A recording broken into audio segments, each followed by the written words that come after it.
Welcome everyone again to the 56th Fireside Chats. Today we have a new guest, Michael, with us. Welcome, Michael. I would like to address a few comments that have been made, and that is that a lot of the questions are personal, and a lot of the experiences are personal, and some people would like to hear more content, but I want to remind you that your own experiences and your personal experiences are the most valuable thing. And a lot of other people have those same experiences and those same questions. And Tom addresses the question not only to the individual, but to those others as well. So he answers for a general audience. So why don't we start now with Michael? Hello, my name is Michael. And as I said before, something I'll say right off the bat, I have Asperger's syndrome. I think in a different way for most people. Not that I'm really alone here with that, but often people misunderstand me, think I'm being inconsiderate, and that isn't my intention. So please bear with me. What initially got me interested in this, I'm sure I'm not the only one. A lifelong fascination I've had with the idea of paranormal abilities. This began when I was a kid with things like seeing magic in TV shows when I was too young to realize it didn't actually happen. Like as it did on TV, as well as believing in Santa Claus, who is said to be able to do many seemingly impossible things. Being the type of person who loves to learn about how things work, as well as knowing how much fun it would be to experience. I naturally wanted to find out whatever I could, but all my leads seemed so elusive. You can probably guess that magic acts are more infuriating for me than fun, as I could almost never figure out how they worked, and with the magician refusing to tell me more, even just do it again for me to watch more closely, it seemed impossible for me to know whether or not it was real magic, much less how to learn more about it if it was. Likewise, my supposed interactions with Santa Claus as a child were all concerned with trying to seize the opportunity to learn as much as I could about magic, which disappointingly never amounted to much of anything. Sorry, I'm going to get to, and this is just introducing myself here and why I'm here. Yeah. I will say, while it did cause me stress, what was on my mind was nowhere near the unhealthy, all-consuming obsession I'm even making it sound like. Throughout my life, I continued to feel the same way about other events I've heard about, not knowing whether they were true or false, but not wanting to miss out on the opportunity to learn more about reality and make my life more interesting. Keep in mind, for most of my life, I've ranged from mostly convinced to totally in belief that nothing like that can really happen. And yes, I've since reached the same conclusion as you, this belief trap's created by my ego to avoid having to deal with the uncertainty and fear of missing out on something wonderful, which, of course, actually made me even more likely to miss out on it. And while I'd still love to attain paranormal abilities, and yes, I know that's ego, I'd love to discover more about the truth of reality in general. I feel like I've made a good amount of progress in improving the quality of my consciousness through meditation and related practices. While my experiments occasionally yielded interesting results, and I've been noticing some mostly mild synchronicities from time to time, I have a hard time putting all these experiences together into anything that's enough to take me to such a profound conclusion. And I really would be to see something firsthand on its own seems incredibly impossible. It's never, like you have, that's never happened no matter where I look. The thing that's been causing me frustration, and my friend who I mentioned before, who introduced me to this, can relate, that even with things that I know I want to get into, even if, regardless of where it originates, like lucid dreaming and stuff, I tend to forget just how great it would be. Sometimes I'll read about an experience someone had, and it would make you think, I should really be getting into this more. Or I'll have a dream that particularly memorable or vivid or whatever, and it'll remind me just how amazing dreams can be, and I'll want to get back into that, but whenever I start practicing, then before the point where I actually start to get success, it's like that fades away. Just forget. I just can't really remember, other than intellectually how good it would be. Just can't keep that. I'm motivated on the being level, at least at times. But it just doesn't stay there just because I just forget how. And Zach, do you have recommendations? And mentioned in the forum post was I realized afterwards that this probably wouldn't be best for this format, but because it should apply to everyone. But one thing that I mentioned was that wondering if you could like maybe look deeper into my situation via the database or something and just tell me if there's any concerns I should be aware of. Not that I would like believe it unconditionally or anything, but it would put me in the right direction. But again, that's more something that not really the kind of thing that would apply to everyone. So I don't think that's really the kind of thing you want to take time from this to do. But if you would like to do it, just let me know. But I don't know if don't take that the wrong way or anything. I don't know if you are, but you know. I think I have your question. Okay, you're frustrated because you can't experience the things that would, in your mind, validate the theory or the idea that these paranormal things or things that are beyond normal experience are actually true. Yeah. And it's good that you should remain skeptical. Yeah. That's a very important part of it. Stay skeptical and stay open-minded, and it looks like you've done that. One of the things I would point you toward that might be helpful, if you look at my YouTube videos and search for, I have several of them that have the letters TMI in it, which is the Monroe Institute. I've actually been there before. They had like a free orientation meeting there. Yeah. They're in Virginia. Well, this is not to go there, but I have given programs on how to experience the larger conscious system, how to have the experience of doing these paranormal things. And I've given that course, and I have videotaped it while I'm doing it. And I just did one a couple of months ago, but it hasn't gone up on YouTube yet. And it'll be the most comprehensive, and it should come up sometime soon on YouTube. But there's at least 3 or 4 others that I've done that are on YouTube now, and they go through all of the various paranormal things, from communicating to getting data out of databases to healing to remote viewing, all of the things that are kind of typical that people do paranormally, and it gives you directions. It explains what is it, how does it work, why does it work that way, and what you should do, what you can do in order to experience it. So that maybe will give you some direction if you haven't come across those videos already. Those videos particularly just address this idea of getting your own experience. How can you get your own experience? The second thing I tell you, so other than you can go there and you can get, I don't know what it would be, 4 days, probably 4 or 5 hours a day. So it's like 20 hours of instruction on how to do this and how to experience these things. So look those up. But besides that, you have to realize that it's not going to be something quick.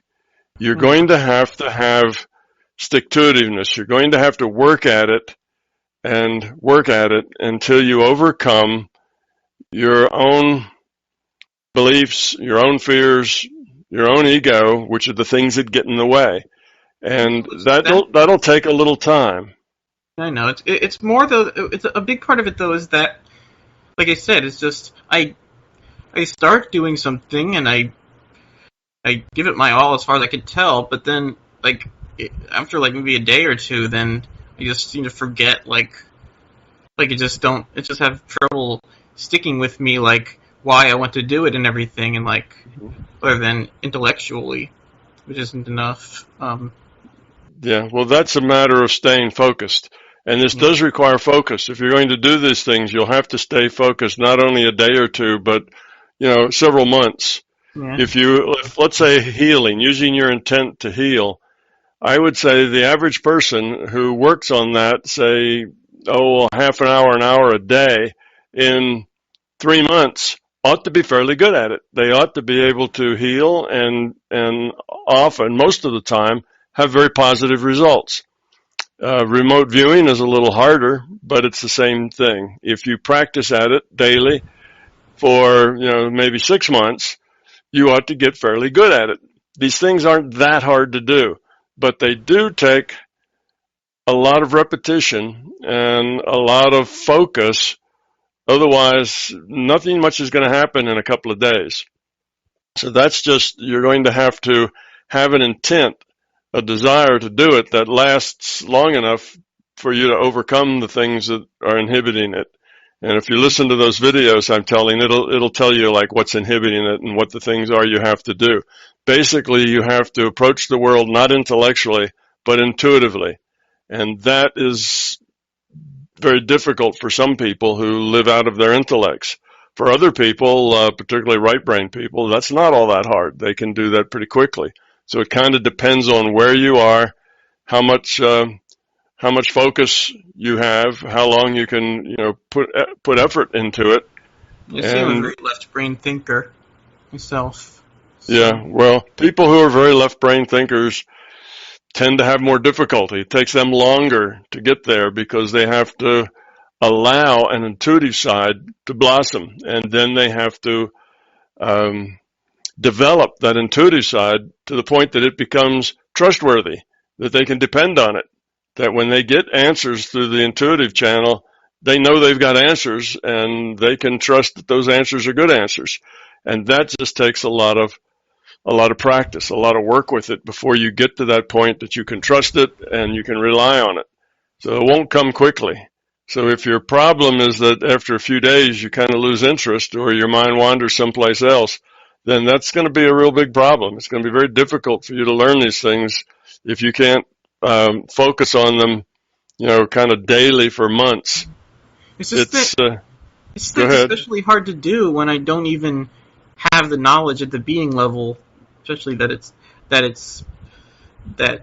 what I want is even. I mean, I guess with some things like what I mentioned about lucid dreaming, that shouldn't be a problem. But that would be a good place to start. But also, one thing I'm curious about. I don't want to give undue weight to it. I know, but I'm just curious. You said all the different paranormal stuff you go into.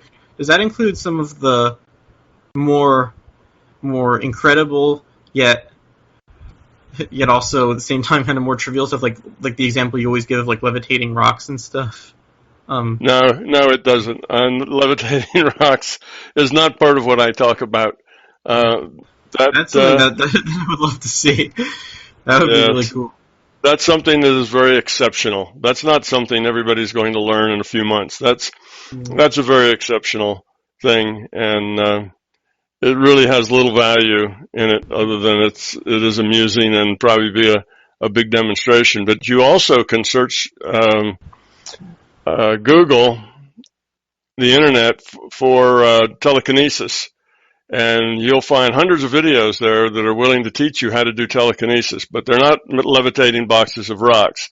What they're doing is usually taking something that has a very fine balance, like something that's just balanced on a pinpoint, and they're making it tip one way or another, or spin or not spin. They do something with it, and that's the way you start in that. That's just the beginning. That helps you get the sense of what works and what doesn't, because it doesn't require much force to get in effect. And after that, you can build those skills up to where you can do things that are more dramatic and take more skill. But this is a matter of teaching your intuitive side to work. We ignore our intuitive sides, and we're very out of balance that way. And it takes a while to grow that. I wish you'd show it on camera. Not that couldn't be faked. I know you. I'm sure you don't want to, but I'm just saying. No. I'm just saying I wish. But no, doing demonstrations are not useful because everybody who doesn't, it's a matter of belief. If you see a demonstration on a video, then you have the choice of either believing it or not believing it, and neither one of those are useful. It'd just be cool to see either way. No, I don't do demonstrations. Not useful. Well, what do you think of what I mentioned about? I guess I said in the forum post you could contact me privately. So in case you don't want other people asking you all the time, I'm just saying about what I said about querying the database to see if there's any kind of specific concerns with me that I'm just asking just because it couldn't hurt to ask. In case you think it might be helpful, but if not, then. No, I think the thing that you need most of all is going to be focus, where you can Yeah. keep your focus on something. You need to have an intention that's very strong, strong enough that you don't lose focus. Yeah. And it seems that's your fundamental problem. It's not really doing the paranormal things or whatever. It's not so much your intuitive side. It's keeping your focus, and that has to come from a strong intention. And you may be someone that just has a hard time keeping a focus. Well, in that case, you'll just have to work at it. You'll have to work harder than people who can do that easily. So I'd say don't give up. Don't be discouraged. Don't get frustrated. Just keep working on it. Just keep working on it. Even if you don't see results, just keep working on it, and you'll begin to see small results. And then keep at it, and those small results will very, very gradually turn into bigger results, which will turn into bigger results. And it takes some time, so don't be impatient. This is something that it's kind of a life's work, not just something that you dally at, for a few weeks and then go on to something else. This is really about growing up and changing who you are.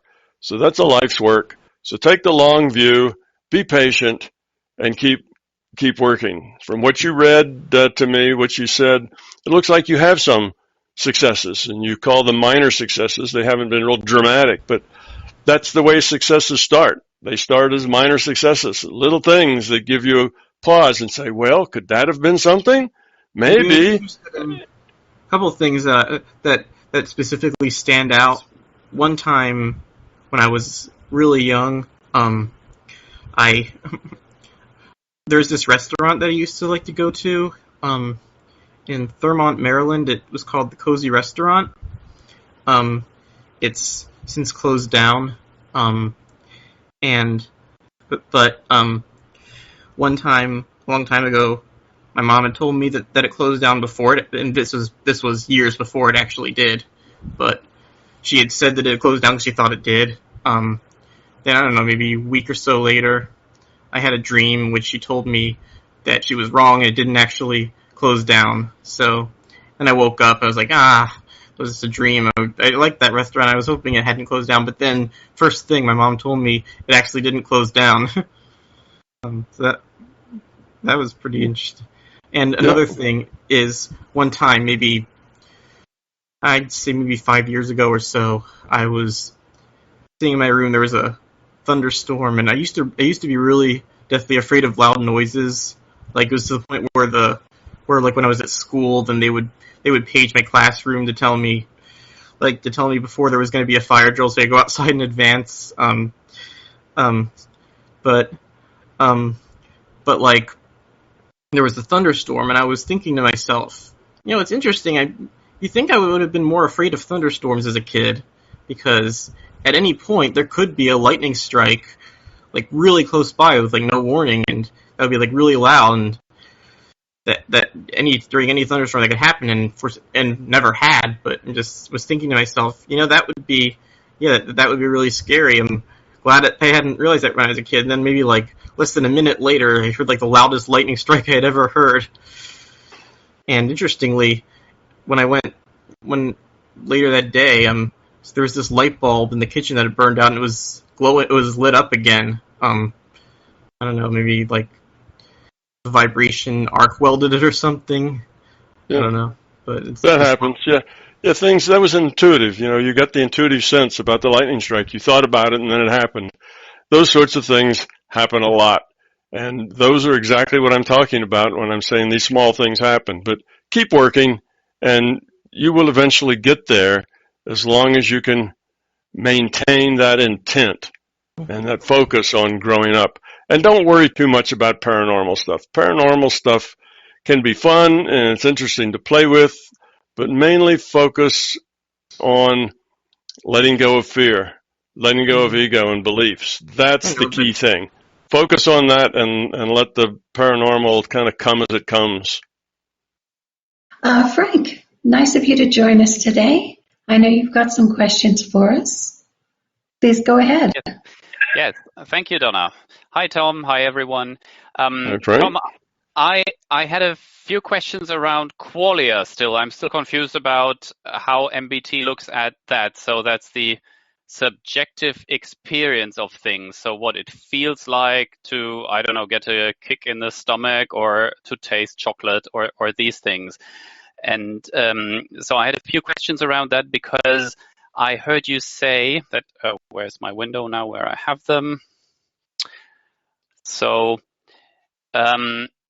you say we come into PMR with no intellectual knowledge, and that's obvious. And so we have to learn everything from scratch. And so when a baby has to learn how things work, who is dad, who is mom, what's my own arm, what's other people. So I can see how you have to learn that.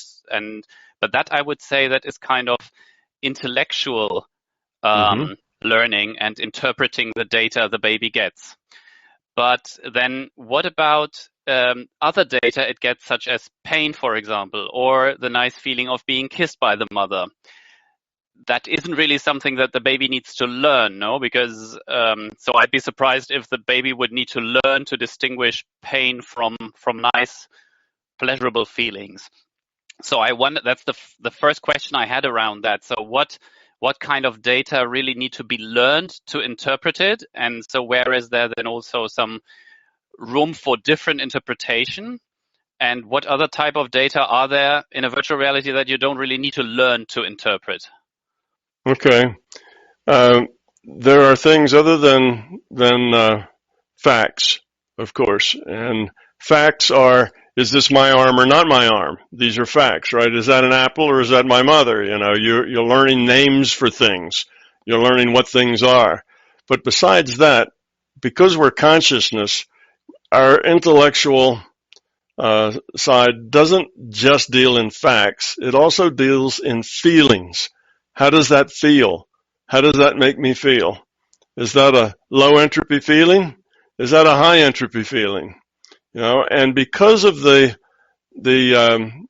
rule set that has to do with our biology, right? This baby, this child that has the stomach ache, because of that rule set, the biology is such that if there's a problem with that stomach, then pain is generated by the system to let that baby know that it needs to cry to get help, or it needs something.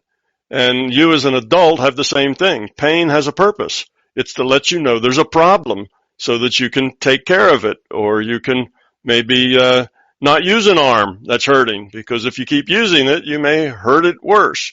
So when things tend to hurt us, we tend to favor them. We tend to take care of that. And that's just the rule set. Those are the things that the rule set gives us. So the computer sends us information based on that avatar's experience according to the rule set. And some of that's internal as well as external. Some of it's arms and apples and mothers, and some of it is pain and feelings and things like that. So those things are generated mostly by the rule set of our biology, and they have a purpose. The rule set's there to draw your attention to things that need your attention. That's why you'd have pain, and pleasure is the same way. Pleasure is something that draws your attention to something that feels really good. And usually those things that feel really good are low entropy things that really work well together, things that are, create something more than just the sum of the parts. It's those kinds of things. And when you get those low entropy experiences, that feels good. Those high entropy experiences like pain, they make you feel bad. And you learn those things as well. It's just, you have the rule set that shows you that light hits the apple and goes in and gets focused on your retina and so on. So you get that data of an apple. But you also have internal data that the biology does. So that's how we get, we get stomach aches and things like that. And we interpret them as this doesn't feel good. And a young child doesn't actually think so much as my stomach hurts, as they think it does something doesn't feel good. It takes them a while with experience to grow up to differentiate a tummy ache from a backache, from something else. At the very young child doesn't differentiate between any of those things. They just know they don't feel good, whether it's their diaper's wet their skin's chafe, they're hungry, they have a bellyache. All of that comes out with the same response, which is to cry to get attention for some adult to come and fix it. Mm-hmm. And they don't differentiate. So it's just a doesn't feel good sort of thing, which our biology gives us, and the system then sends us that information. Doesn't feel good. Feeling is part of our knowledge, not just facts. So that would clarify actually for me what you mean by interpretation, because in the case of pleasure and pain, the interpretation would be kind of limited to where does it come from, why do I get that feeling, and either how can I get rid of it or how can I get more of it. But everyone would feel, for example, an itch from a mosquito bite would feel more or less similar for everyone. So it's not that I interpret like a mosquito bite for me feels like, I don't know, someone hitting you or something. No, the feeling is probably quite similar for everyone. Right. Now, it's similar for everyone, but not exactly the same for everyone. And that's because our biology has a lot of similarities, but it also has differences. So everybody's body is not exactly like everybody else's body. Matter of fact, there's so much randomness in the system when that egg and that sperm meet, of how that develops and what happens and the way that grows. There's so many ways that can go together that no two bodies are the same. So, when people talk of qualia, they often talk about, is red red? What is red? What is blue? What do the colors mean? No, we don't see necessarily the same colors because we don't have exactly the same biology. Our biology is all a little different. So if you have an eyeball that sees more in the red spectrum and less in the blue, maybe, then you may see different kind of reds than other people see reds. Your reds may be more saturated and deeper. And, you may see less in that blue, or you could be shifted the other way. It's just the way our biology works. Everybody's a little different, but we agree. Somebody tells us, when we're in kindergarten, they pick up a card that has color red on it, and they say, this is red. And everybody in the schoolroom that looks at that gets some kind of response from it. Whatever that response is, they define that then from then on as that's red. So when I see something that gives me that response, I'll call it red. And for the most part, we kind of agree what red is, until we get down to where they make these very, 35 different shades of red, this sort of thing. When you go to the lipstick counter or someplace where they have cosmetics, you'll understand there's not just 4 or 3 basic colors. There seems to be, almost an infinite number of shades and colors and textures and so on. And at that point, you'll find a lot of people disagreeing. Well, that looks a little red, reddish to me, and somebody else will look at it and say, well, I don't see any red in it. Then these little differences in biology start to, become more noticeable. But as long as we're looking at a fire engine that's painted red, everybody looks at it and says, yeah, that's red, because it's close enough for our biology. So the way we deal with that is with pattern matching.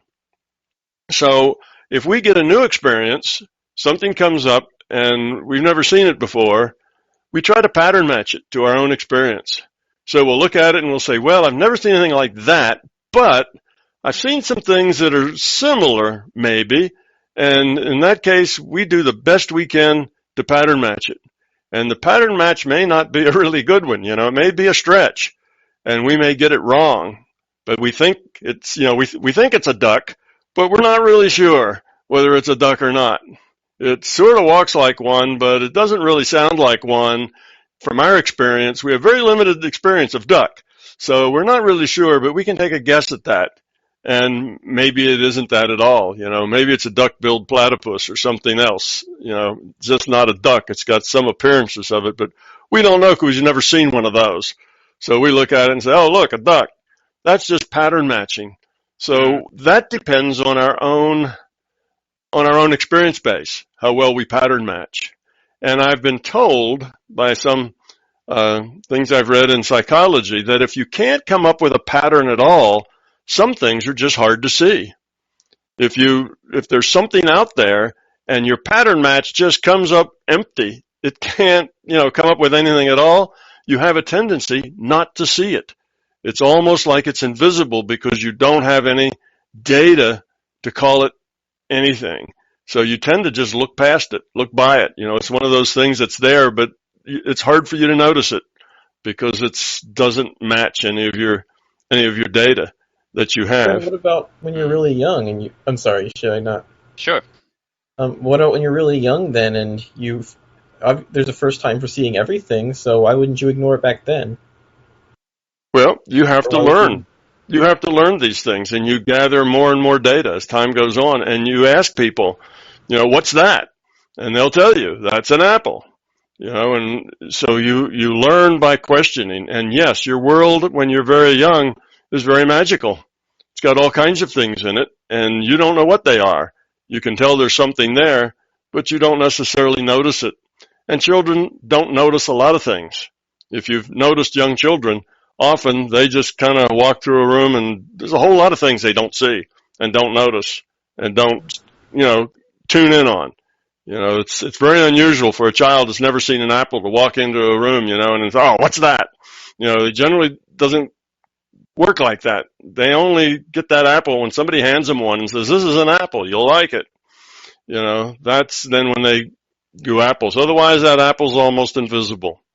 So we learn, and we pattern match, and we have biology that causes us all sorts of feelings based on the rule set of how that biology works. Interpret it either. I mean, those feelings at the rawest level, like whether they're good or bad, is that exempt from needing to interpret them, or things that are good or bad are feelings.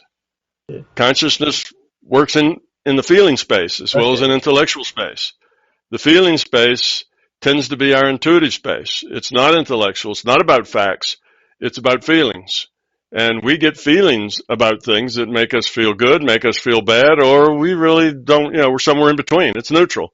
We don't have any particular feelings about most things that we don't know. So the first time we run into that apple, we don't have any feelings about it. We only know what somebody tells us. And if they cut a slice of it and we eat it and we go, ooh, that's good.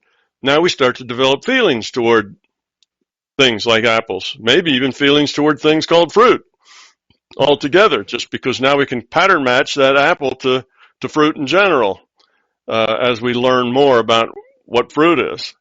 So those are the key ideas, is that you need to gather through experience facts and feelings, and those feelings tend to sort out the things that are low entropy feelings are things that generally feel good. The things that are high entropy feelings, cause disturbance, cause us to our energy to kind of get wild and to be upset. Well, that's all high energy stuff, and those things aren't so good. High entropy things, and they aren't so good. There's some high entropy things that feel good though, like egotistical pleasure, like that someone gets from being better than others or something. Sure, and there are people who are masochists who think pain feels good. Yeah. So then if they take a knife and cut themselves, they get some sort of pleasure out of that. That's why they do it. They're being self-destructive, but because of their psychology, because maybe they don't like themselves very much, maybe even hate themselves and so on, they get a certain pleasure out of hurting themselves. There's all kinds of states that you can get into, but we're not going through all of those, the kind of marginal stuff. We're just saying that in general, things that feel good and feel bad have to do with our feeling space, our intuitive space, not our intellectual space. And typically they're low entropy, high entropy. It doesn't mean it can't be the opposite in very specific situations. Anything that can happen generally does happen on the human spectrum. You can find something or somebody that will be the exception to the rule. But I'm only talking about rules. If we were to list all the exceptions, we'd spend hours just going down that list of all the things that don't fall under the fat part of the curve. So that's the qualia thing. It's about feeling, not about facts. Feelings tend to be judged by experience, just as facts are. You get it in the same way. It just happens in the intuitive space, in the feeling space, not in the intellectual space. So you have feelings. Mom picks you up and she nurses you, or she coos, or she does whatever, and that just feels good. So then you have enough of those experiences, and you may start wanting them, anticipating them. That may be part of it. Somebody else, some other woman you've never seen before, picks you up and starts cooing at you too. Well, you may have a positive attitude right away. Oh, this is going to be good. Or just because she's strange, you may be scared and you may scream. Because it's somebody you don't know, and that's scary because it's the unknown. That's a fear. So the qualia aren't any different, and they're not really,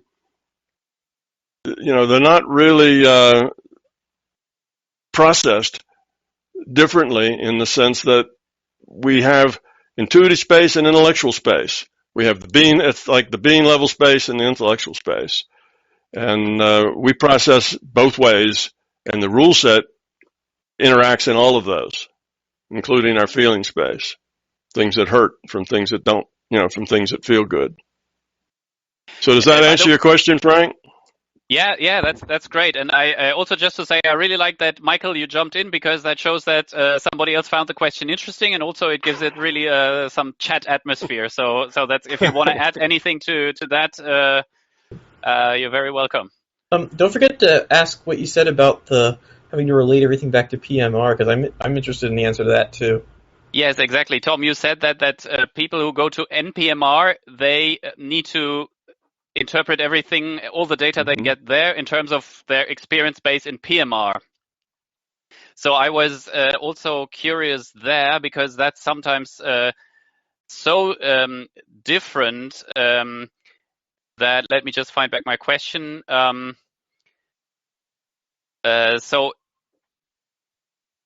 So that seems logical, that you basically all need to have your experience base and interpret things from there. But then how do you ever get new experience if you always have to relate it to something unknown? So does that mean, if it's so different to all the things you knew before, that it's basically impossible to bridge that gap in one step? So you need to approach it in really incremental steps, and so that you can extend your experience base in that way.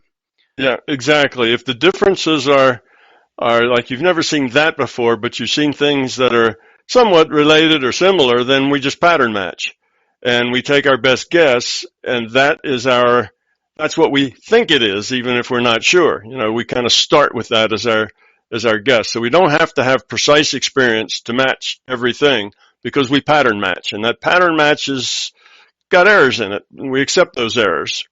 But if it's something so different that we can't pattern match it at all, then we just have to explore it. We don't know. And like I say, sometimes it's even hard for us to notice things like that. But obviously, if something like that falls and, hits you on the head, you'd explore it, because now it's there in your reality. But if it's just in the background, you may just walk by it and never even know that it's there.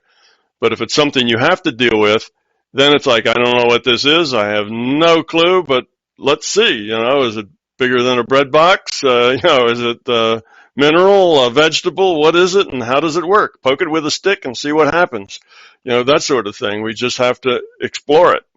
And from then we start however it responds. Say we poke it with a stick, then we can, if it responds like an animal, it moves, or it moves away from us, then we say, oh, it's some kind of an animal. See, we're pattern matching. So that's how we're not stuck at zero because we don't actually have prior experience. We pattern match, which gets us close, or we just experiment if we can't even pattern match. Yeah. So I think I got your concept now of how that works. And so if all you've ever eaten was apples, and the first time you eat a pear, then you would probably think, oh, that's a strange apple. And then you you eat more pears, and then you learn to tell the difference. And this also explains how someone how it takes a lot of effort to become a wine connoisseur, like somebody who can tell really 1,000 wines from each other, and to somebody, to other people it just all tastes the same. Yes, okay. You have to drink an awful lot of wine, and you have to pay attention. You have to pay very close attention to the differences. that's how you do it. So you know, if you can tell 100 different wines apart, you've probably tasted 1,000 different wines, and you've probably built up your database of differences to where you're aware this one's a little tartar, and this one's a little fruitier, and this one's a little drier, and you have all these things that a person who's never had wine before isn't going to say, oh, this is a little dry. You know, they don't know what that means.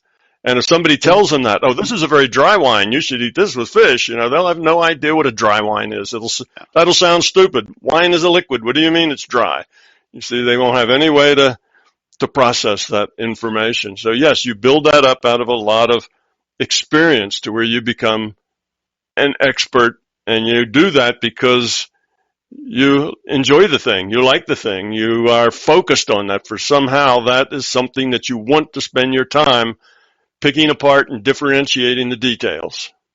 And then it gets more expensive, because then you don't like the cheap wine anymore, then you have to buy really expensive bottles all the time. So it's better not to know them too well. And the last question, saying that the way to improve your consciousness is to binge yourself on alcohol. I wouldn't say binging yourself on alcohol will improve your consciousness. No, that does not seem to be something. But if you've never done that, if you've never binged on alcohol, then when somebody else gets up and say, oh, I have a terrible headache and, you know, I have this hangover, you'll have no idea how they feel. So only if you've done that will you have some idea how they feel. Otherwise, you'll just have this general sense of, well, they don't feel good. But that won't, you know, that's all you'll know. You won't be able to relate to it in any kind of detail. That's why you run into people who don't have a similar experience base to you. You run into somebody, let's say, that is happy all the time or depressed all the time. And they spent 30 years, you know, basically finding joy in life, or 30 years being depressed. And if you've never been depressed and you've never actually lived in joy, you won't really understand either one of them. You won't know. They'll be smiling, and you know, the joyful person will be standing there grinning, and you'll have no idea what they're grinning at or why. And the other depressed person will be looking sad, and you'll have no idea why, because you don't have any experience in order to interpret what they're doing. And you just guess, well, when I feel sad, that means I'm upset about something. So you'll figure they're upset. But they may not be upset at all. Frank, does that kind of... Yes, just one last question on qualia, if I may. Maybe it's not so much about qualia, but it's related, I think, because it's about remote empathy and remote viewing, or not really viewing, but I think you said it's possible, for example, to taste what somebody else is tasting. You can get their data, their taste data, for example. And then I was wondering, and I think there are people who are remote empaths, so they just can feel if other people are feeling good or have a problem or depressed. And I was just wondering what kind of data that is, and if you do that, so if you can distinguish between wanting to get the raw data, so to say, that are not yet interpreted. For example, if somebody is eating something and you want to taste what they're tasting, are you actually getting the raw data?